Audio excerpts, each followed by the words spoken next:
Hello friends, welcome back to my channel Deepa nursing classes.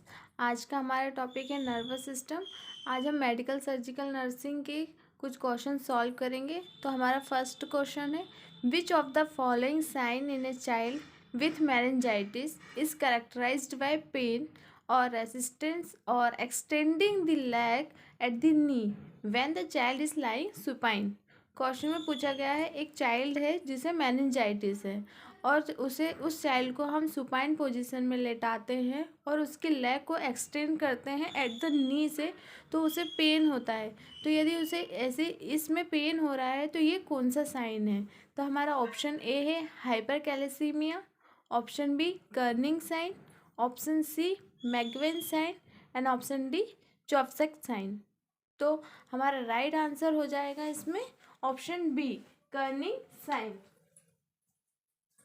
Option B is हमारा right answer है Kernig sign, क्योंकि जो hyper calcaemia है इसका मतलब है कैल्शियम ज़्यादा होना। तो ये इसका राइट आंसर नहीं होगा। और ऑप्शन सी में बोला है मैकवेन साइन। तो मैकवेन साइन क्या होता है? जिस बेबी को हाइड्रोसेफेलस रहता है या ब्रेन एब्सेस होता है, जिसका मतलब एक बेबी है जिसे हाइड्रोसेफेलस है।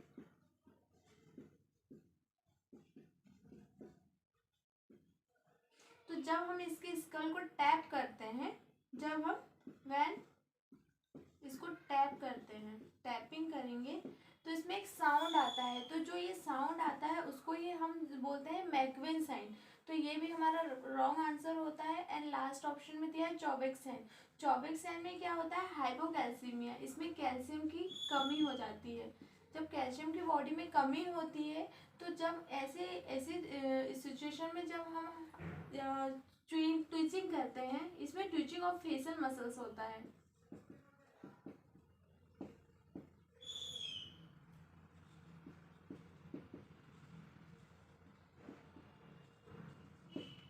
कैल्शियम की कमी से चॉबेक साइन होता है, और जब चॉबेक साइन होता है उसमें ट्विचिंग ऑफ फेशियल मसल्स होता है।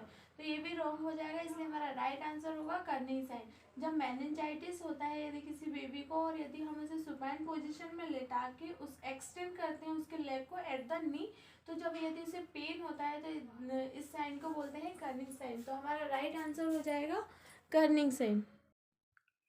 क्वेश्चन नंबर सेकेंड है, all of the following measure are used to decrease brain edema except। Question में पूछा गया है कि जो ब्रेन एडिमा को कम करने में जिस चीज़ का यूज़ किया जाता है वो नीचे ऑप्शन में दिए गए हैं, बट एक्स क्वेश्चन में हमें लिखा है आखिरी में एक्सेप्ट, मतलब उसमें से एक ऑप्शन ऐसा है जो ब्रेन एडिमा को डिक्रीज नहीं करता है, तो हमें उसे फाइंड आउट करना है। तो ऑप्शन ए है हमारा hydrocortisone, option B hyperventilation, option C mannitol infusion and option D dextrose infusion. तो आइए हम देख लेते हैं इसका राइट आंसर क्या होगा। तो इसका राइट आंसर है ऑप्शन डी डेक्सट्रोज इन्फ्यूज़न। जो डेक्सट्रोज इन्फ्यूज़न रहता है वो ब्रेन एडिमा को डिक्रीज नहीं करता है, वो ब्रेन एडिमा को इंक्रीज करता है। हाइड्रोकॉर्टिसोन, हाइपरवेंटिलेशन एंड मैनिटोल, ये तीनों क्या करते हैं?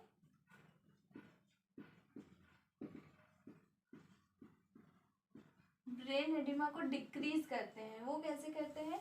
ये जो ब्रेन का जो आईसीपी प्रेशर रहता है, इंट्राक्रैनियल प्रेशर, इसको डिक्रीज करते हैं जिससे ब्रेन एडिमा डिक्रीज होती है। बट जो डेक्सट्रोज इन्फ्यूजन रहता है ये ब्रेन एडिमा को इंक्रीज करता है, क्योंकि ये आईसीपी को बढ़ाता है और आईसीपी बढ़ता है तो ब्रेन एडिमा इंक्रीज होता है। और हमें क्वेश्चन में पूछा गया है कि all of the following measure are used to decrease brain oedema except. इन चारों में से तीन ऐसे हैं जो ब्रेन एडिमा को डिक्रीज करते हैं, बट एक ऑप्शन है जो नहीं करता है, तो हमें उसी को फाइंड आउट करना था।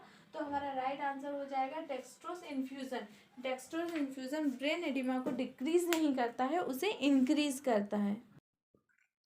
हमारा थर्ड क्वेश्चन है, inability to carry out normal activities despite intact moral motor function. तो हमारे ऑप्शन है apathy, option B amentia, option C apraxia and option D anhedonia. तो हमसे क्वेश्चन में पूछा गया है कि inability to carry out normal activities, यदि कोई भी पर्सन है वो नॉर्मल एक्टिविटीज़ को करने में इनएबल है तो हमें उससे कौन सा वर्ड उसके लिए, मतलब इस सेंटेंस के लिए कौन सा वर्ड यूज़ किया जाता है। तो आइए हम देख लेते हैं। हमारा ऑप्शन ए है एपैथी। तो एपैथी का मीन्स क्या होता है पहले हम देख लेते हैं।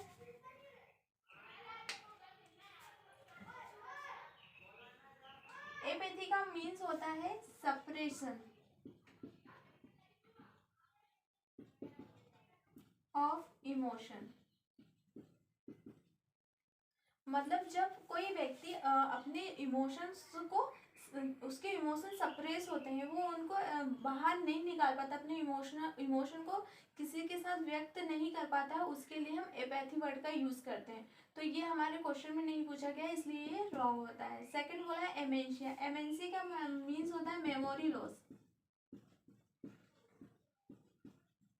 तो ये भी हमारा रॉन्ग आंसर हो जाता है। थर्ड बोला है एप्रेक्सिया। एप्रेक्सिया का मीन्स होता है inability to carry out normal activities. Unable to carry out normal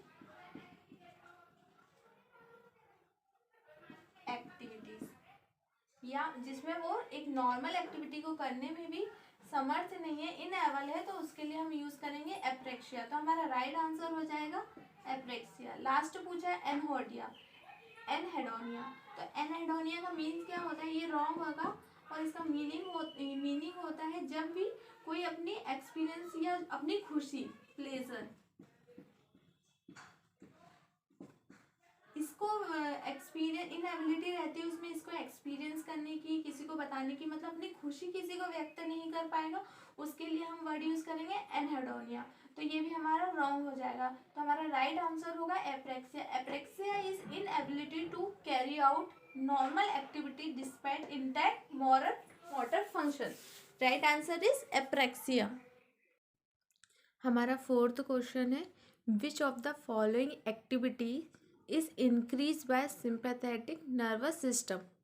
Option A है heart rate, option B secretion of saliva, option C secretion of digestive juice and option D all of this. Question में हमें पूछा गया है कि जो sympathetic nervous system है उसके द्वारा कौन सी एक्टिविटी इंक्रीज होती है। तो हमारा इसका राइट आंसर हो जाएगा option A heart rate. Option A heart rate is right answer. जो सिंपैथिक नर्वस सिस्टम के द्वारा क्या होगा, जो हार्ट रेट है उसकी एक्टिविटी इंक्रीज हो जाएगी। और सिक्रेशन ऑफ सलाइवा, ये क्या होता है, इसमें जब सिंपैथिक नर्वस सिस्टम इंक्रीज होता है या इंक्रीज होता है तो वो क्या करता है, जो सलाइवा रहता है और जो गैस्ट्रिक जूस रहते हैं उनको, सिक्रेशन को कम करता है। तो ये उनके आंसर नहीं होंगे, इसलिए राइट आंसर हो जाएगा हमारा heart rate. Heart rate right answer है। हमारा फिफ्थ क्वेश्चन है number of spinal nerve is. Option है option A 33 pairs, option B 28 pairs, option C 30 pairs and option D 31 pairs. तो हमारा राइट आंसर हो जाएगा ऑप्शन डी 31 पेयर्स। जो हमारी स्पाइनल नर्व होती है, स्पाइनल नर्व 31 पेयर्स की होती है। इसमें 8 होती है सर्वाइकल, 12 होती है थोरेसिक,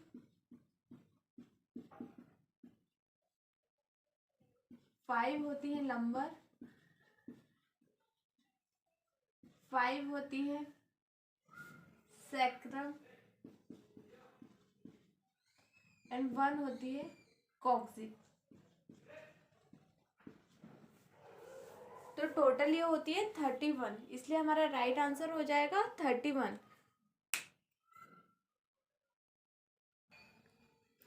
क्वेश्चन नंबर 6 है damage to which of the following leads to Guillain Barre syndrome. Option A है thyroid gland, option B spinal cord, option C peripheral nervous system and option D brain parenchyma.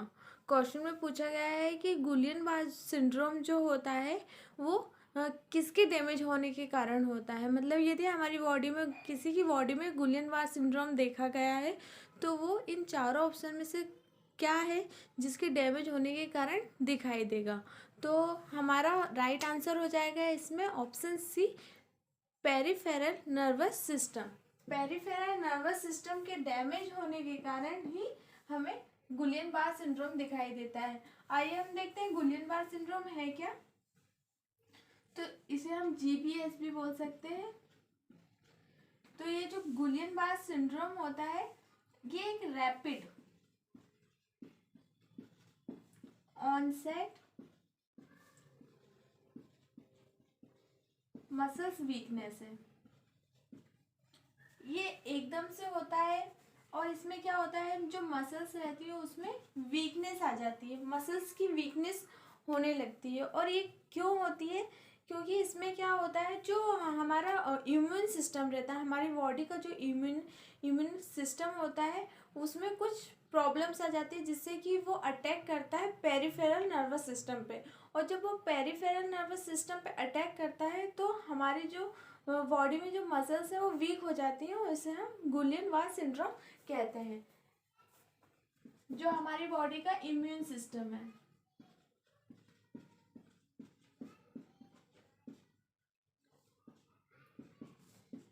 ये attack करता है peripheral nervous system पे। जब ये peripheral nervous system पे attack करता है तो हमारी बॉडी में मसल्स वीकनेस आती है और जब मसल्स वीकनेस आती है तो उसे हम बोलते हैं गुलियन-बार्रे सिंड्रोम। तो हमारा राइट आंसर हो जाएगा peripheral nervous system.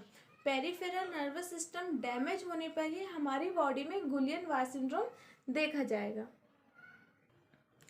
7th question है, all of the following are neurotransmitter except. जो हमें ऑप्शन दिए गए हैं इसमें से 3 न्यूरोट्रांसमीटर है किसी एक को छोड़ के। तो जो न्यूरोट्रांसमीटर नहीं है हमें उसे फाइंड आउट करना है। तो हमारा ऑप्शन ए है dopamine, option B GABA, option C serotonin and option D troponin. तो ऑप्शन ए है डोपामाइन, ये न्यूरोट्रांसमीटर है। ऑप्शन बी गाबा, ये भी एक न्यूरोट्रांसमीटर है। ऑप्शन सी सेरोटोनिन, ये भी एक न्यूरोट्रांसमीटर है। बट ऑप्शन डी जो दिया है ट्रोपोनिन, ये न्यूरोट्रांसमीटर नहीं है। और हमें क्वेश्चन में पूछा गया था कि जो न्यूरोट्रांसमीटर नहीं है हमें उसे फाइंड आउट करना है। तो हमारा राइट आंसर हो जाएगा ऑप्शन डी ट्रोपोनिन। ये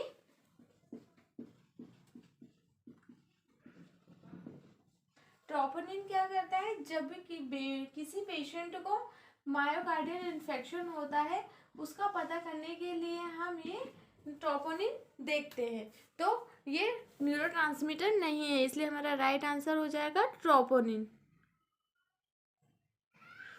8 नंबर क्वेश्चन है, Parkinson's disease is caused by deficiency of which of the following neurotransmitter. कौन से न्यूरोट्रांसमीटर है जिसकी डिफिशियंसी या जिसकी कमी से बॉडी में पार्किंसंस डिसीज देखने को मिलती है। तो ऑप्शन ए है serotonin, option B dopamine, option C GABA and option D heart rate. तो आइए हम देखते हैं पहले पार्किंसंस डिसीज क्या होता है। तो जो पार्किंसंस डिसीज होता है वो एक डिजेनरेटिव डिसऑर्डर है नर्वस सिस्टम का, सेंट्रल नर्वस सिस्टम का।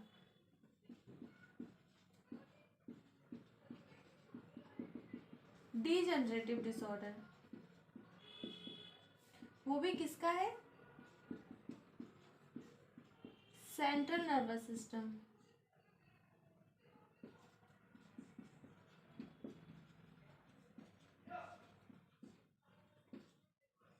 इससे क्या होता है, ये जो इफेक्ट करता है वो करता है मोटर सिस्टम को।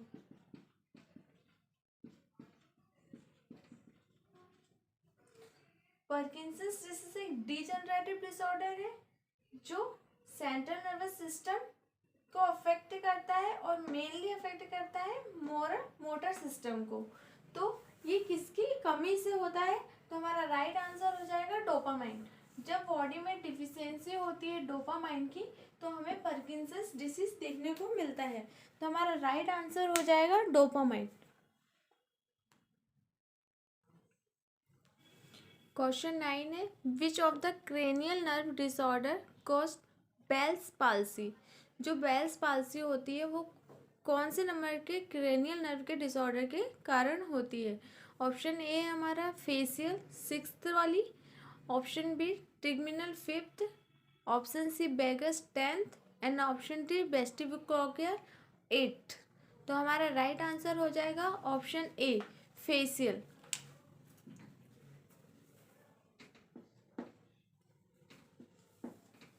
जो बेल्स पाल्सी होती है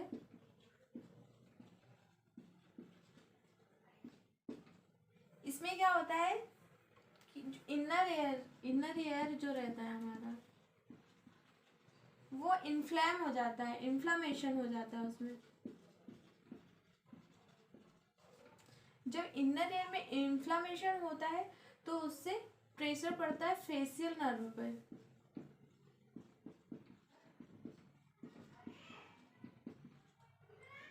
प्रेशर पड़ता है, और जब इस पे प्रेशर पड़ता है तो ये डैमेज होती है। इसलिए जिस साइड पे अफेक्ट करता है उस साइड पे हमें बेल्स पाल्सी देखने को मिलता है। इसलिए राइट आंसर हमारा हो जाएगा facial cranial nerve caused Bell's palsy.